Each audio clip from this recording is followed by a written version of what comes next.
বাংলাদেশের প্রতি, বিশেষ করে বাংলাদেশের নতুন সরকারের প্রতি ভারতের অবস্থানের একটা সিগনিফিক্যান্ট পরিবর্তন হয়েছে বলে আমরা ধারণা করতে পারি। আমরা নিশ্চয়ই অনেকে খেয়াল করেছি, পত্রিকায় এসছে ভারতের পররাষ্ট্রমন্ত্রী ডক্টর এস জয়শঙ্কর তাদের সরকারের ১০০ দিন পূর্তি উপলক্ষে কথা বলেছেন ভারতের বিভিন্ন মিডিয়ার সাথে। সেখানে বাংলাদেশ প্রশ্ন এসেছিল, সেখানে তার বক্তব্য সেরকম ইঙ্গিত দেয় যে তারা তাদের অবস্থান পরিবর্তন করছেন।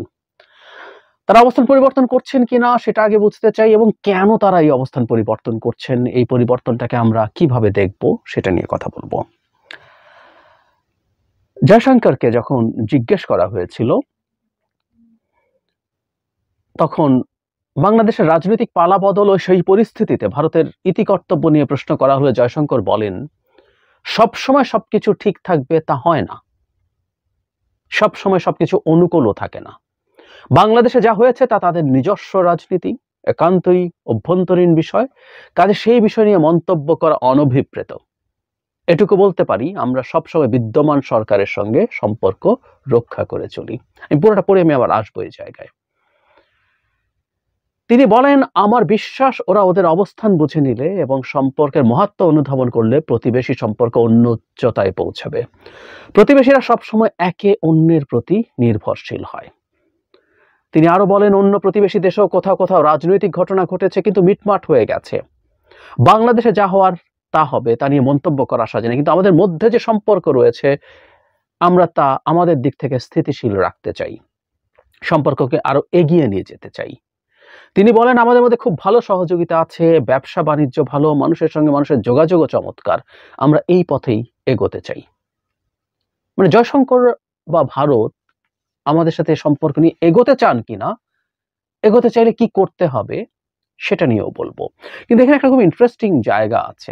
উনি স্বীকার করছেন ক্ষমতার পালাবদল নিয়ে সব সময় সবকিছু তাদের অনুকূলে থাকে না, সবকিছু ঠিকঠাক থাকবে না তা হয় না। তার মানে বাংলাদেশে যা ঘটেছে, হি অ্যাগ্রিড যে এটা তাদের অনুকূলে না, তারা এটা চায় নাই। ইয়েস, উই নো, তারা চেয়েছিল শেখ হাসিনা অনন্তকাল ক্ষমতায় থাকুক, যেন ভারত যে কোনো কিছু করতে পারে। তারপরে একটা জায়গায় এসে বলছেন, অভ্যন্তরীণ রাজনীতি, একেবারে অভ্যন্তরীণ বিষয়, নিজস্ব রাজনীতি, সেটা নিয়ে মন্তব্য করা অনভিপ্রেত। এই জায়গাটা খুব ইম্পর্টেন্ট, খুবই জরুরি শিফটিং আছে। বাংলাদেশে কি হয়েছে, কি হচ্ছে সেটা নিয়ে প্রকাশ্যে অনেক কথাবার্তা বলছিলেন। এই যে এটা অভ্যন্তরীণ রাজনীতি, এটা নিয়ে মন্তব্য করা ঠিক না, এটা কিন্তু ভারত ডামি নির্বাচনের আগে বারবার বলতো। ভারতের যে একটা ব্রিফিং হতো পররাষ্ট্র মন্ত্রণালয়ে, সেখানে যখন জিজ্ঞেস করা হতো তখন ঠিক এই কথাটা বলতো, বাংলাদেশের ভেতরে যা যা হতো সব অভ্যন্তরীণ বিষয়, এটা নিয়ে মন্তব্য করবে না। তাহলে আসলে রাইটলি প্রশ্ন আসে, অভ্যন্তরীণ বিষয় যদি সেটা হয়ে থাকে, এই অভ্যুত্থানকে নিয়ে যা বলছে সেটা নিয়ে কেন তারা কথা বলছে, কেন তারা কথা বলছে আমি আসবো। কিন্তু তারা বলেছে, কিন্তু ফাইনালি এসে তারা স্বীকার করছে এটা অভ্যন্তরীণ বিষয় এবং এটা নিয়ে মন্তব্য করা অনভিপ্রেত, এবং সব সময় বিদ্যমান সরকারের সাথে সম্পর্ক রক্ষা করে চলি। উচিত উচিত ভারতের এটা বোঝা উচিত। ভারতের মতো এত বড় একটা দেশ, তার বোঝা উচিত সরকার যেই আসুক তার সাথে সম্পর্ক রক্ষা করা উচিত। সেটা তার পছন্দ যদি নাও হয়, পৃথিবীর কোনো দেশ চিরকাল তার পছন্দের সরকার রাখতে পারবে না। এটা ট্রু যে বিশেষ করে একটু বড় শক্তিগুলো, বড় দেশগুলো চায় তার নেবারিং এরিয়াতে আরো যদি বড় পাওয়ার হয় আমেরিকার মতো, সে সারা পৃথিবীতে বিভিন্ন জায়গায় তার মতো তার পছন্দের সরকার থাকুক। এমনকি আমরা ছোট দেশগুলো আসলে চাই আমাদের পাশে পাশে কে থাকবে সেটা কোনটা আমার জন্য ফেভারেবল হয় সেরকম সরকার চাওয়া, কিন্তু চাইলে তো সেটা হয় না।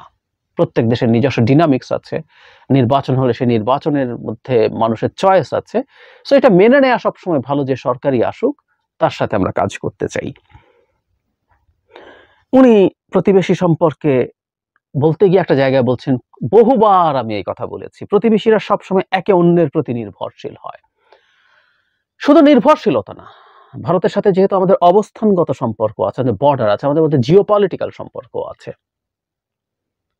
এই জিওপলিটিক্যাল সম্পর্কের ক্ষেত্রে একটা কথা প্রায় বলা হয় যে আপনি আপনার বন্ধু পরিবর্তন করতে পারেন, কিন্তু আপনি আপনার প্রতিবেশী পরিবর্তন করতে পারেন না। এবং আমি সবসময় কথাটা বলতাম যে ভারতকে যেমন আমরা পরিবর্তন করতে পারি না, ভারতও আসলে আমাদেরকে পরিবর্তন করতে, এই দিকেরটা কেউ বলতো না। আমাদের দেশের দালালরা ভারতের পা চাটার জন্য বলতো যে ভারতকে তো পাল্টাতে, ও তো প্রতিবেশী। পাল্টা কথাটা হচ্ছে ভারত আমাকেও পাল্টাতে পারবে না। ভারতকে বুঝতে হবে পরস্পরের প্রতি শুধু নির্ভরশীলতা না, ভারতের ম্যাপ আঁকলে বাংলাদেশকে এঁকে ফেলতে হয়। ভারতের সিকিউরিটির সাথে শুধু না, ভারতের ব্যবসা বাণিজ্যের সাথে, অনেক কিছুর সাথে আমরা খুবই অঙ্গাঙ্গিভাবে জড়িত।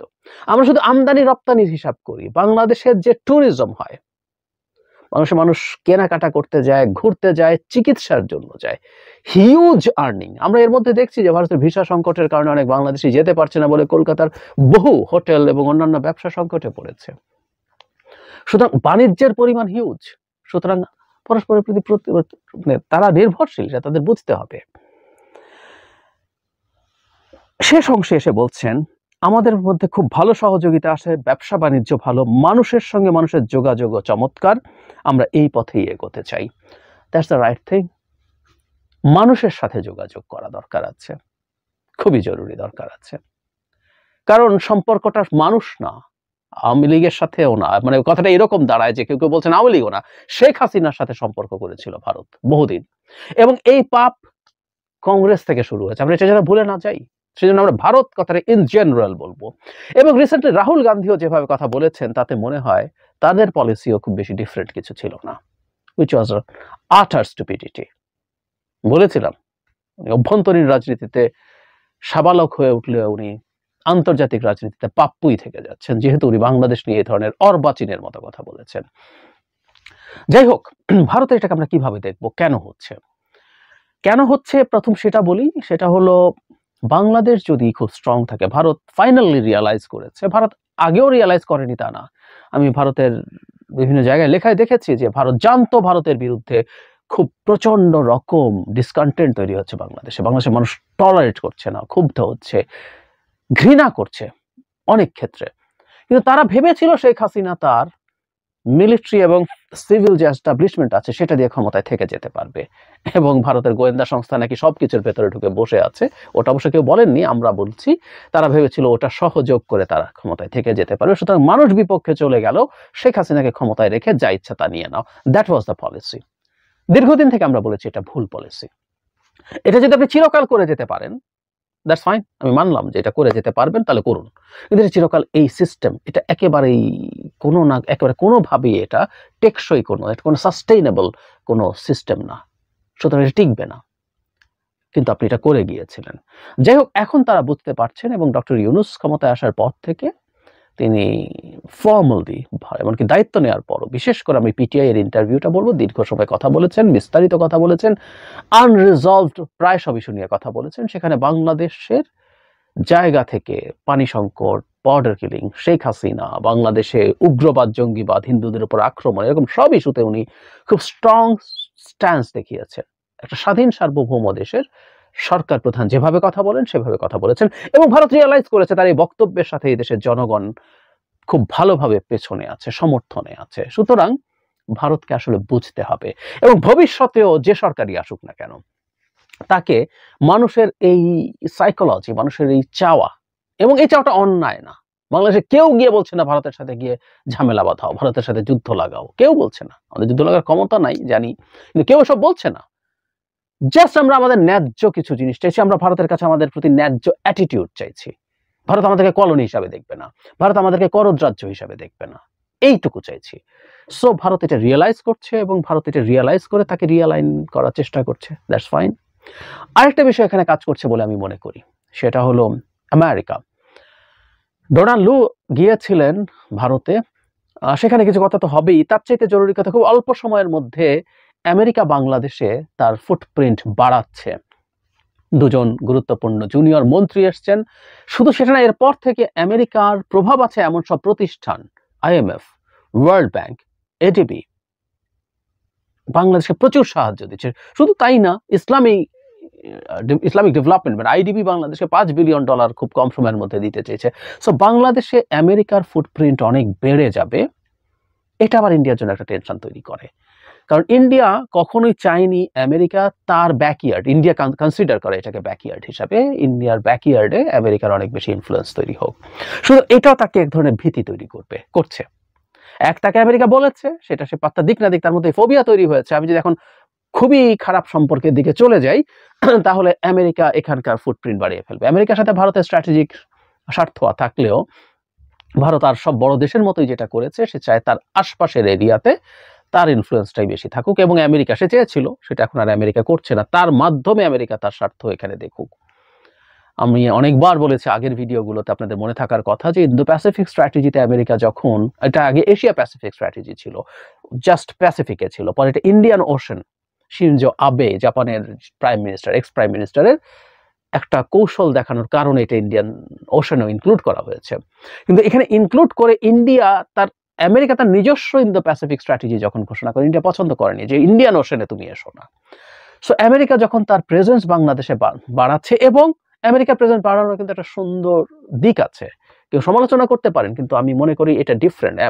ইন্ডিয়া বা ইভেন চায়নাও অনেক সময় চায় যে একজন শাসকের সাথে সম্পর্ক তৈরি করে তাকে দিয়ে সবকিছু কবজা করা, কিন্তু আমেরিকা যেটা করে, তারা প্রচুর এইড দেয়, প্রচুর হেল্প করে।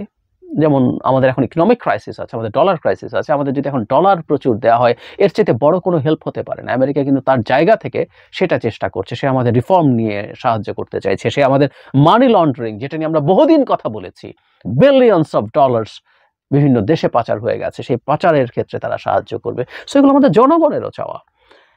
আগেও আমেরিকা যখন এই দেশে কাজ করেছে, আমাদের জনগণের চাওয়া, আমাদের মানবাধিকার রক্ষা করতে হবে, র্যাবের বিরুদ্ধে স্যাংশন, নির্বাচন নষ্ট করলে ভিসা পলিসি, মত প্রকাশ নিয়ে তাদের চাপ দিয়েছে। সো আমাদের জনগণের চাওয়াগুলো রেজোনেট করেছে, এখনো তারা সেই জায়গাতে কাজ করতে চায়। সুতরাং এটা ইন্ডিয়ার ভয় তৈরি করতেই পারে, আমেরিকা যখন তার পলিসি এখানে অ্যাপ্লাই করবে, এটা এই দেশের মানুষের জন্য সমর্থনও পাবে। বহুবার বলেছি, এটা রিপিট করতে হয়, কারণ অনেকে বলবেন পরেই মন্তব্যে যে আমেরিকা কি এমনি এমনি করছে না, আমেরিকা এমনি এমনি করছে না। পৃথিবীর কোনো দেশ নিঃস্বার্থভাবে আরেক দেশের সাথে কোনো রকম কোনো কোলাবোরেশন করে না, এনগেজ করে না, তার স্বার্থ আছে।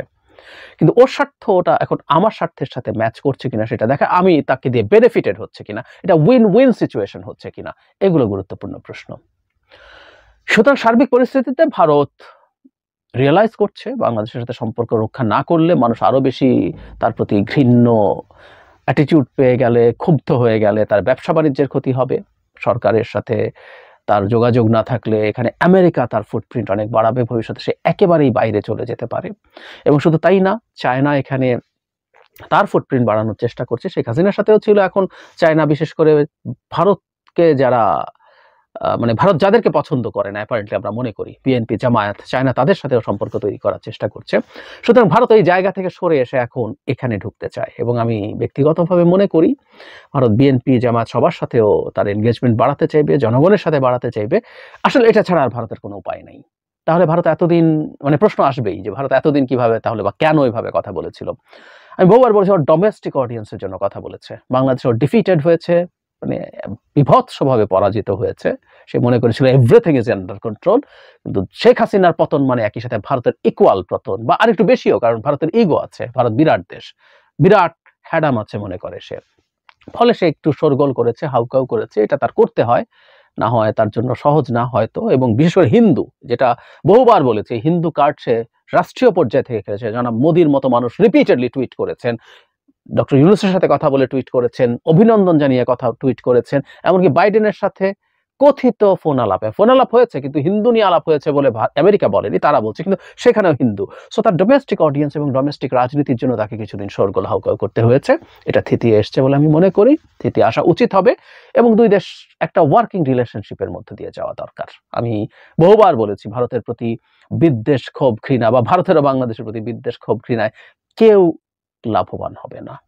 ভারত যত দ্রুত এটা বোঝে এবং যত দ্রুত এই অ্যালাইনমেন্ট করে, এটা দুপক্ষের জন্যই ভালো। এবং জয়শঙ্করের যে সর্বশেষ বক্তব্য, তাতে মনে হয় তারা বাংলাদেশের সাথে সম্পর্ক রিয়ালাইন করার চেষ্টা করছে। তবে ভারতকে নিয়ে আমাদের সতর্ক থাকতে হবে। ভারত একটা গণতান্ত্রিক বাংলাদেশ যে তার মাথা উঁচু করে দাঁড়াচ্ছে, সেটা খুব বেশি পছন্দ করবে না। সো ভেতরে ভেতরে তার এক ধরনের ষড়যন্ত্র চলার সম্ভাবনা যথেষ্টই আছে, সেটার ব্যাপারে সতর্ক থেকেই তার সাথে আমাদের এনগেজ করতে হবে বলে আমি মনে করি।